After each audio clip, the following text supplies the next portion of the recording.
क्या आप मुझे बता सकते हैं हम रोड की बैंकिंग क्यों करते हैं? What is the banking of road? अभी कमेंट करिए और इस कॉन्सेप्ट का आंसर पाइए।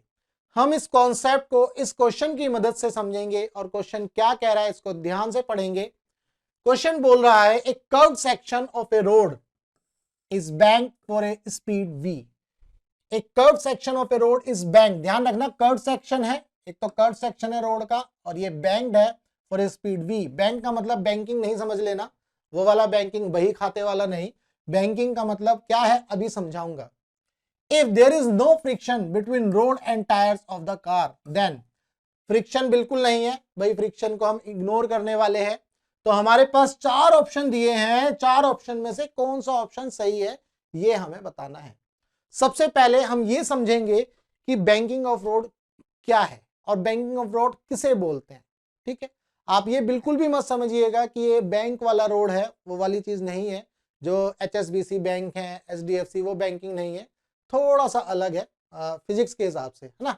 तो चलिए देखते हैं क्या है। सबसे पहले हम ये समझेंगे, पहले हम एक केस लेते हैं। हम रोड की बैंकिंग नहीं कर रहे हैं, हम एक केस ले रहे हैं जिसके अंदर फ्रिक्शन है और ये बैंकिंग नहीं है। बैंकिंग का मतलब अभी समझ में आएगा। मान लो ये रोड है, लेवल है, लेवल कर्व रोड है, लेवल कर्व रोड, इसको क्या बोला जाएगा? Horizontal level curve road. मतलब जो रोड है बिल्कुल सीधा है, सर्कुलर ट्रैक है लेकिन रोड जो है बिल्कुल सीधा है, रोड बिल्कुल सीधा है। तो मैं ऐसा मान लेता हूं भाई ये सर्कुलर ट्रैक है, कुछ पोर्शन निकाल लिया और ये जो रोड है बिल्कुल सीधा है। अब इसके ऊपर हम एक ट्रक बना देते हैं या गाड़ी बना देते हैं, कार बना देते हैं, ये कार का पिछवाड़ा बना दिया। पीछे से देख रहे हैं इस कार को, ध्यान रखना। अब इसके बाद जो है हम ये देखेंगे इसके ऊपर इसका जो वेट है वो नीचे की तरफ एक्ट करेगा, ये आपको पता है। ठीक है भाई, और अब इसके ऊपर नॉर्मल रिएक्शन लगेगा, वो ये लग गया नॉर्मल रिएक्शन R। क्या ये बात क्लियर है? अब टायर और रोड के बीच में एक फोर्स लग रहा होगा जिसे हम फोर्स ऑफ फ्रिक्शन बोलते हैं। ये है आपका फोर्स ऑफ फ्रिक्शन। क्या ये बात क्लियर है? अब चूंकि ये जो कार है सर्कुलर ट्रैक में मूव कर रही है, बिल्कुल ऐसे इस तरह से सर्कुलर ट्रैक में मूव कर रही है। जब ये कार सर्कुलर ट्रैक में मूव करेगी तो इसके ऊपर क्या लगेगा? सेंट्रीपिटल फोर्स भी लगेगा। तो भैया इसके ऊपर हमने जो है सेंट्रीपिटल फोर्स भी बना लिया। ये देखिए हम इसके ऊपर सेंट्रीपिटल फोर्स भी बना लेते हैं। मान लो ये, क्या ये बात क्लियर है? जी हाँ, ये बात आपको क्लियर है। अब हम क्या करेंगे, इन फोर्सेस को बैलेंस करेंगे। पहले आप यहां पर देखेंगे जो R है वो किसके इक्वल आ रहा है? mg के। इसमें कोई दिक्कत नहीं है, कोई दो राय नहीं है। अब यहां पर फोर्स ऑफ फ्रिक्शन देखो लेफ्ट साइड में लग रहा है तो negative minus F that is equal to centripetal force इस डायरेक्शन में तो माइनस mv स्क्वायर अपॉन में R। ये माइनस से माइनस उड़ गया। आपको पता है कि ये माइनस क्यों लगाए जा रहे हैं, अब ये दोबारा एक्सप्लेन नहीं करेंगे। फोर्स ऑफ फ्रिक्शन क्या हो गया? म्यू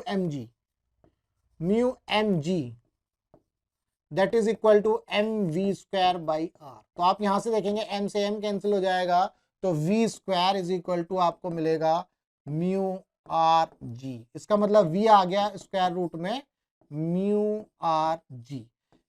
ये हॉरिजॉन्टल लेवल कर्व रोड है और इस केस में फ्रिक्शन लग रहा है। ये ध्यान रखना, इस केस में फ्रिक्शन है, इस केस में फ्रिक्शन है। बट क्वेश्चन के हिसाब से हमें ये देखना है कि फ्रिक्शन नहीं होना चाहिए और रोड कैसा होना चाहिए? बैंकिंग रोड होना चाहिए, बैंक्ड रोड होना चाहिए। अब हम यहाँ पर बैंकिंग ऑफ रोड को समझने वाले हैं। तो यहाँ पर देखिए ये सर्कुलर कर्व रोड है, इसका कुछ पोर्शन मैंने निकाला और ये आपका हॉरिजॉन्टल वाली लाइन है। तो कहने का मतलब ये है कि भैया जो सर्कुलर ट्रैक है उसका एक एंड तो इसी लेवल पर रहेगा, दूसरे लेवल को उठा देते हैं। क्या ये बात क्लियर है? सर्कुलर ट्रैक का जो ये वाला पैरेलल रोड है बाहर की साइड वाला, इसको किसी एंगल पर उठा देते हैं। दैट मींस अब आपका रोड ये हो गया है, इसको हमने उठा दिया। अब आप देख रहे हो गाड़ी जब चलेगी तो पहले सीधी ऐसे चल रही थी, अब ऐसे चल रही होगी।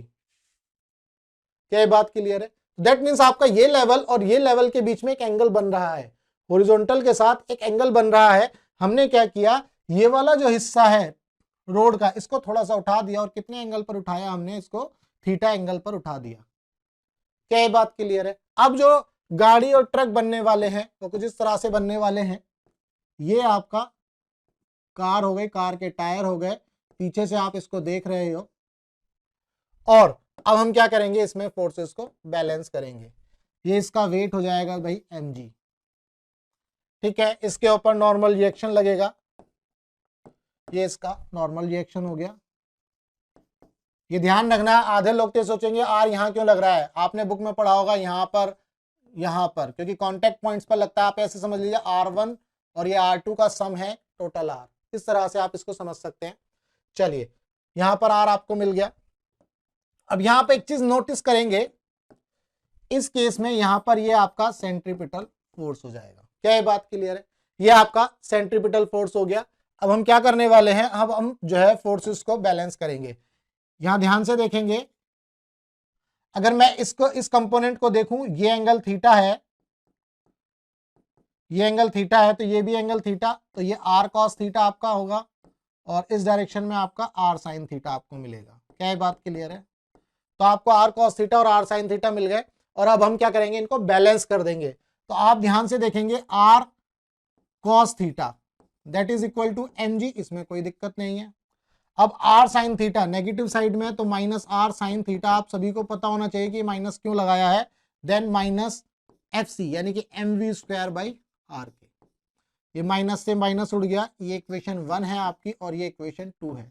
इक्वेशन 2 डिवाइडेड बाई 1 कर लेंगे, 2 डिवाइडेड बाई 1 कर देंगे तो क्या आंसर मिलने वाला है। अब आप यहां पर ध्यान से देखेंगे, जब इक्वेशन 2 बाई 1 करेंगे तो r sin थीटा अपॉन में r cos theta that is equal to mv square by r upon में mg। भाई r से r कैंसिल हो जाएगा, एक m से एक m कैंसिल हो जाएगा, तो यहां मिल जाएगा tan theta is equal to v square by r G. क्या ये बात क्लियर है? तो यहां से v निकाल सकते हैं आप, v is equal to R G tan theta. अब आप यहां दोनों इस फॉर्मूले को और इस फॉर्मूले को अगर आप ध्यान से देखेंगे तो यहां पर फोर्स ऑफ फ्रिक्शन नहीं है, तो इसका मतलब यह है इस वाले केस में जो फोर्स ऑफ फ्रिक्शन है वो रिस्पॉन्सिबल है सेंट्रीपिटल फोर्स के लिए, और इस केस में आर का एक कंपोनेंट है आर साइन थीटा, ये रिस्पॉन्सिबल है सेंट्रीपिटल फोर्स के लिए। यहां पर फोर्स ऑफ फ्रिक्शन नहीं है।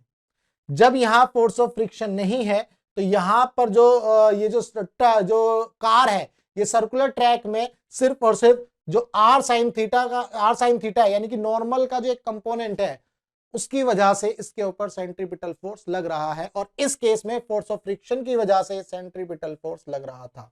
क्या ये बात क्लियर है? पहले तो आपको ये समझ में आ गया कि दोनों में क्या डिफरेंस है। दोनों में यही डिफरेंस है, यहाँ म्यू नहीं है, वहां म्यू, यहाँ म्यू है, यहाँ पर म्यू नहीं है, और यहाँ पर टेन थीटा यानी कि इस एंगल का भी इफेक्ट आ गया। इसी को बोला गया है बैंकिंग ऑफ रोड।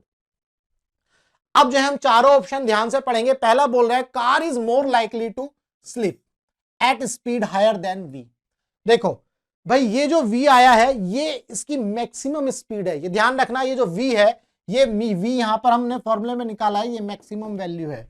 यहां पर भी ये जो v है ये मैक्सिमम वैल्यू है, ये आपको समझना है, ठीक है। ये v मैक्सिमम वैल्यू है। अगर वेलोसिटी इससे ज्यादा हो गई तो कार स्लिप हो जाएगी, ये ध्यान रखना।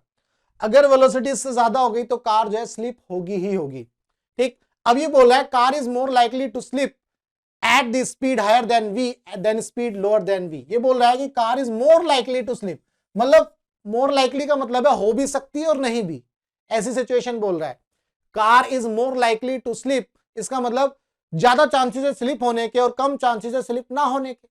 तो इसका मतलब आपको ये समझ में आ रहा है कि ये स्टेटमेंट कहीं ना कहीं जो है अंग्रेजी से की वजह से गलत हो जा रहा है, ये आपके साथ खेला जा रहा है, अंग्रेजी यूज करी गई है, तो आपको ध्यान से समझना है इस क्वेश्चन को। तो यहां पर जो है मोर लाइकली टू स्लिप ऐसा बोला जा रहा है, हो भी सकता है और नहीं भी, तो इसका मतलब ये तो होगा ही नहीं। Car can not remain in static equilibrium. सबसे पहले तो आपको समझना है जो स्टैटिक इक्विलिब्रियम की कंडीशंस है उसमें जैसे हम फोर्सेस को बैलेंस करते हैं, जब हम यहाँ फोर्सेस को बैलेंस कर रहे हैं तो इसका मतलब ये स्टैटिक इक्विलिब्रियम में है।